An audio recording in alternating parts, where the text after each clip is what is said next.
In a draft that everyone thought would be trash. In the draft class that no one said had blue chip players, there was no real QB prospects, which, I mean, hey, listen, it is what it is.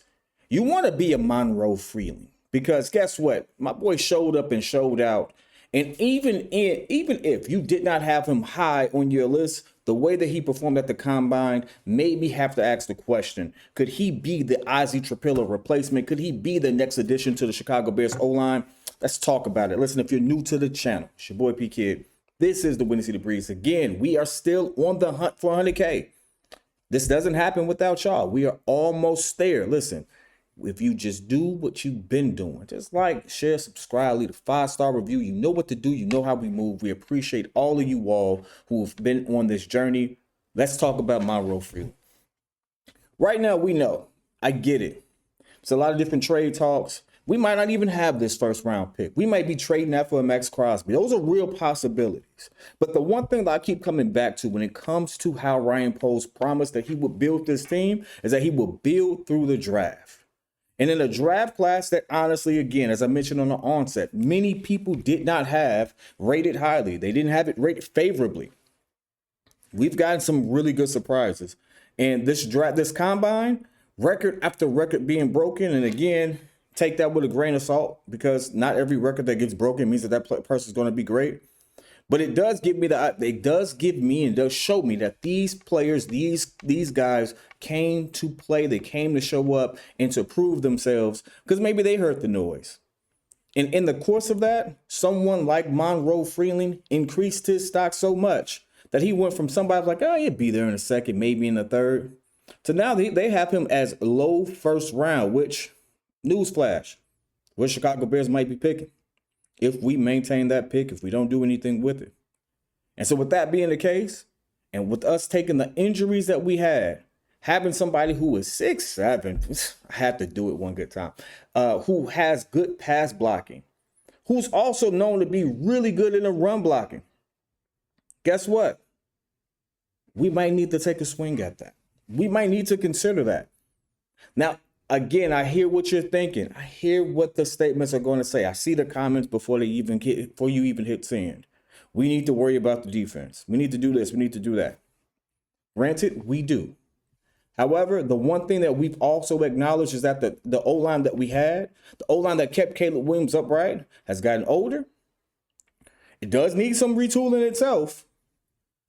And that's actually the model that great teams have. It's a copycat league. Look at all the teams who've maintained a high level of success. Mind you, I said maintain levels of success. I didn't say they won Super Bowl, but teams that kept their quarterbacks upright and put them in positions to win year after year, to have a chance at the bowl.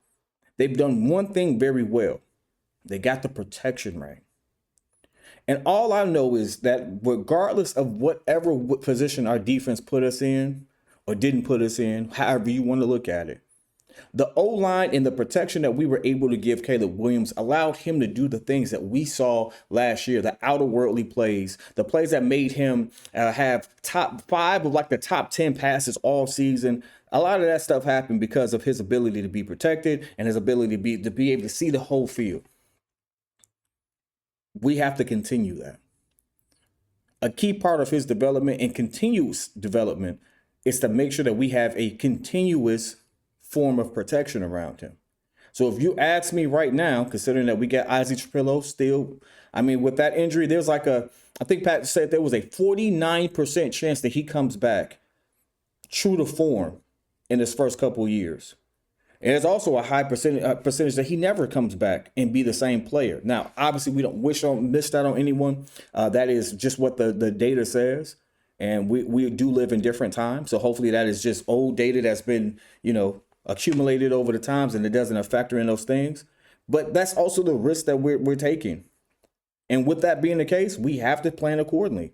So when planning accordingly, hey, I see a Monroe Freeling. I see somebody 6'7", really good feet, takes care of himself. They talked about his mom's a yoga instructor and how that's helped him a lot with how he takes care of himself. And there's a dog on the line. Yeah, I'm going to consider that if we're going to stick with building through the draft.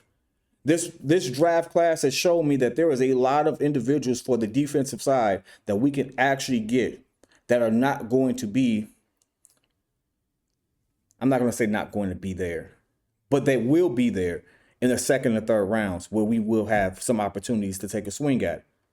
But the way that they talked about Monroe, the way that his stock has risen, and the simple fact that most of the great talent on the offensive side and defensive side are going to be taken high, considering that this is the makeup of this particular draft, Monroe is actually a good person to have. Monroe is actually is one of those things where if you go, and this is just basic construction, if we go offensive line, and the first defensive line, defensive, I'm cool with that because it shows me that you're taking care of what we've all been wanting you to take care of, being Brian Pose, the trenches. You're taking care of the trenches on both ends. Now, if there's a chance for us to get a Max Crosby, then this video is off or not. You go ahead, you send that first round pick. In fact, I'll give him a consolation prize. Monroe, we would have drafted you, but Max Crosby, I'm pretty sure he opened that envelope and be like, I understand. Thank you. Like, whatever. Like, you get Max Crosby.